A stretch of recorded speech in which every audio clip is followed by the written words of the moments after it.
अपने बाप की तरह शेर की तरह भाग रहा है।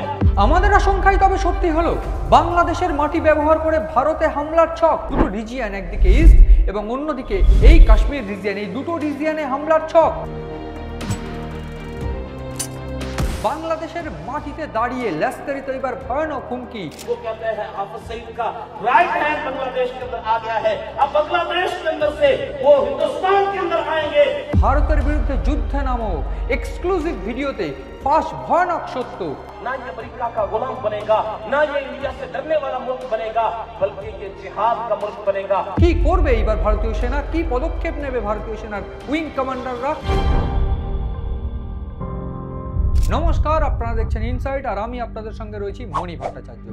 বাংলাদেশ এবং পাকিস্তান যে তলে তলে নিজেদের বন্ধুত্বতা বাড়াচ্ছে, সেই বিষয়ে আমি বারবার করে অনুষ্ঠান করেছি এবং এই অনুষ্ঠানেই বলেছি যে ঠিক কিভাবে এই পদক্ষেপ তারা নিচ্ছে। এবং শুধু তাই নয়, গোটা বাংলাদেশ জুড়ে একটা অরাজকর পরিস্থিতি তৈরি করা হচ্ছে। ঠিক কেন তৈরি করা হচ্ছে, তার ইকুয়েশনটা কি, আমি এটা বোঝানোর চেষ্টা করছিলাম। এবং ঠিক এরই মধ্যে যে তথ্য আমাদের হাতে উঠে এসেছিল সেটা অত্যন্ত আশঙ্কার, কারণ গোটা বাংলাদেশ জুড়ে এইবার আইএসআই সহ বিভিন্নভাবে জঙ্গিদের জাল বিছিয়ে দেওয়া হয়েছিল এবং সেক্ষেত্রে বাংলাদেশের সরকারের মাধ্যম দিয়েই বাংলাদেশের জঙ্গি তৈরি এবং সেই জঙ্গিদের ভারতের বিরুদ্ধে সন্ত্রাসে নামিয়ে দেওয়ার যে পরিকল্পনা, সেইটা আমরাই ফাঁস করেছিলাম। এবং সেই বিষয়ে এইবার প্রমাণ্য তথ্য এবং যে ভিডিও, এক্সক্লুসিভ ভিডিও আমাদের হাতে এসে পৌঁছেছে, সেইখানেই প্রমাণ হয়ে যাবে যে এই ভয়ানক ভিডিও বা এই ভয়ানক তথ্য বা এই ভয়ানক আশঙ্কা আমরা কতটা সত্যি ছিলাম। কি সেই ভিডিও বা কি সেই বিষয়টা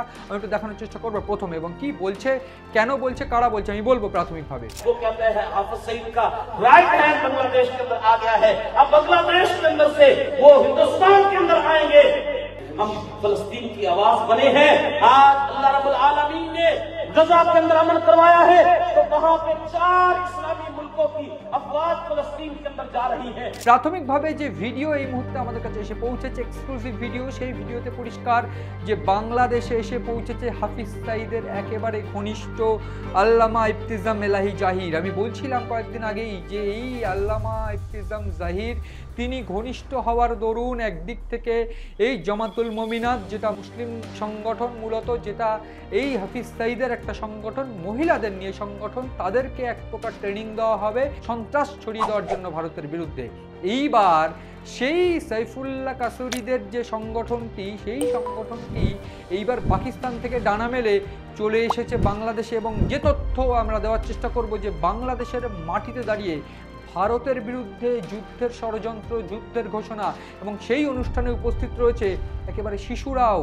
এবং এই যে ভিডিও বা যে তথ্য আমাদের কাছে উঠে এসেছে, এবং সেই তথ্যে এটা পরিষ্কার যে পাকিস্তান এই মুহূর্তে দাঁড়িয়ে বাংলাদেশের মাটি ব্যবহার করে ভারতের বিরুদ্ধে ষড়যন্ত্র করবে। আমি একটা সমীকরণ বা ইকুইভ্যালেন্ট যে পরিস্থিতি আমি বোঝানোর চেষ্টা করছিলাম সাম্প্রতিককালে একটা বেশ কয়েকটা অনুষ্ঠানের মাধ্যম দিয়ে, যে বাংলাদেশে আইএসআই ঘাঁটি গেড়েছে। এবং আইএসআই ঘাঁটি কেন গাড়ল হঠাৎ করে, কেন সাহির শামসুদ মির্জা, যিনি কিনা ফিল্ড মার্শালের উচ্চপদস্থ, যিনি কিনা আসিম মুনিরের উচ্চপদস্থ একজন কর্তা, তিনি এসে পৌঁছলেন বেশ কয়েকজন আধিকারিককে নিয়ে, চিকেন স্নেক এলাকা ঘুরে দেখলেন।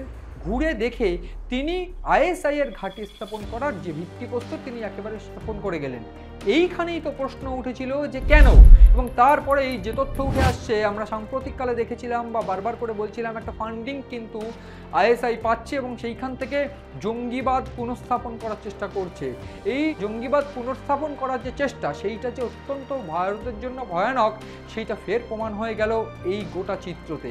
এবং প্রাথমিকভাবে আমি একটু বলে রাখার চেষ্টা করব যে বাংলাদেশে বা পাকিস্তানে এই দুটো দেশ এই মুহূর্তে এমন একটা অরাজকর পরিস্থিতির মধ্যে রয়েছে, এই দুটো দেশে জঙ্গিবাদ একেবারে সহজলভ্য।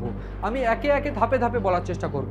প্রাথমিকভাবে আমি বলার চেষ্টা করব যেটা 30শে অক্টোবর পাকিস্তানের খায়েরপুর কামেওয়ালিতে এক সভাতে গিয়ে লস্কর কমান্ডার সাইফুল্লাহ সাহিব ভারতের বিরুদ্ধে খোলাখুলিভাবে জিহাদের ডাক দেন এবং ঘোষণা করেন আমাদের জনগণ অর্থাৎ পুরো পাকিস্তান অর্থাৎ বাংলাদেশ একেবারে স্বয়ংক্রিয়ভাবে ভারতকে জবাব দিতে প্রস্তুত।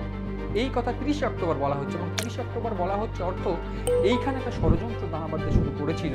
এবং এই যে ষড়যন্ত্র সাহির শামসুদ মির্জা বয়ে নিয়ে এসেছিল, দীর্ঘদিন ধরে তলে তলে এই গেম চলছিল, সেইটা এবার প্রকাশ্যে চলে এসেছে। এবং হাফিজ সাইদের এই সহযোগী লস্করে তৈবার একটা অন্যতম কমান্ডার এই সাইফুল্লাহ সাইফ, যিনি পেহেলগাঁও হামলার সঙ্গে গুরুত্বপূর্ণভাবে যুক্ত ছিলেন বলে অভিযোগ, সেই সাইফুল্লাহ সাইফ পাকিস্তানের মাটিতে দাঁড়িয়ে এই বক্তব্য করার পর কয়েকদিনের মধ্যেই এইবার যে ভিডিও আমাদের কাছে এসে পৌঁছেছে, সেই ভিডিওতে দেখা যাচ্ছে হাফিজ সাইদের ঘনিষ্ঠ আল্লামা ইফতিজাম ইলাহি জাহির, তিনি কাশ্মীরের প্রসঙ্গ যেমন উল্লেখ করছেন ওই ভিডিওতে, কাশ্মীরের এই ধ্বংসযজ্ঞর কথা উল্লেখ করে তিনি বলছেন যে ইন্দিরা গান্ধী আমাদের বলেছিলেন দ্বিজাতি তত্ত্বকে বঙ্গোপসাগর ডুবিয়ে দিয়েছি। আজ সেই দ্বিজাতি তত্ত্ব ফের জেগে উঠেছে এবং গোটা বাংলাদেশ জুড়ে আমাদের ভাই, আমাদের বাবা, কাকারা তারা জেগে উঠেছে এবং তারা লড়াই করতে প্রস্তুত। এবং তিনি একেবারে হুঁশিয়ারি দিচ্ছেন এবং তিনি আহ্বান জানাচ্ছেন যে ভারতের বিরুদ্ধে যুদ্ধে নামো, সেখানে ছোট শিশুরা উপস্থিত।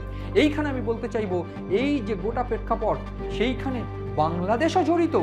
তার যে ভিত্তি বা তথ্য, সেই তথ্য আমি দিতে চাইবো। কি সেই তথ্য?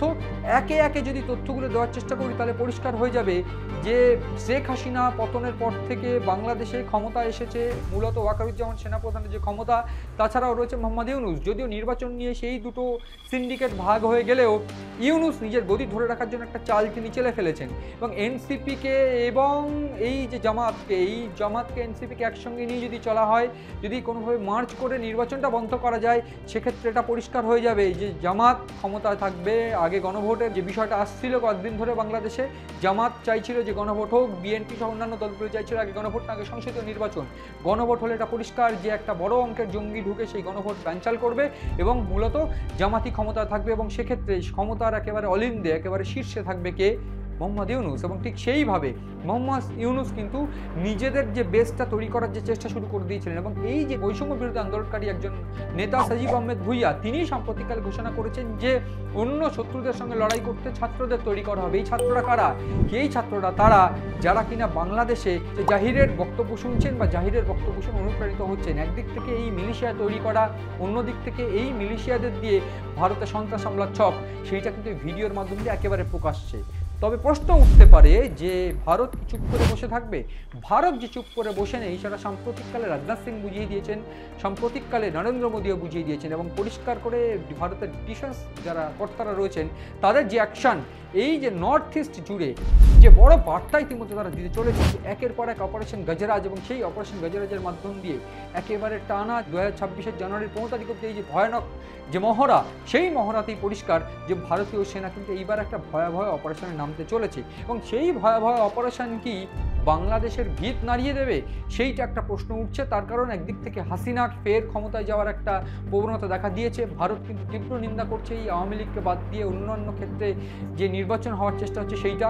তার পাশাপাশি এই যে লজিক বা এই যে সমীকরণ, সেই সমীকরণে ইউনুস কিন্তু বুঝতে পারছে হাসিনাকে কোনোভাবে জেলে ঢোকাতেই হবে, একেবারে আন্তর্জাতিকভাবে তাকে কর্নার করতেই হবে, নইলে কিন্তু রীতিমতো বিপদ হয়ে যেতে পারে এই ইউনুসের। এবং ঠিক সেই জন্য 13 তারিখেই নির্বাচনের আগে এই 13 নভেম্বরই কিন্তু একটা ভয়াবহ বিচার তার উপর আনবে এবং আন্তর্জাতিক অপরাধ ট্রাইব্যুনাল তার একেবারে বিচারের রায় দেবে।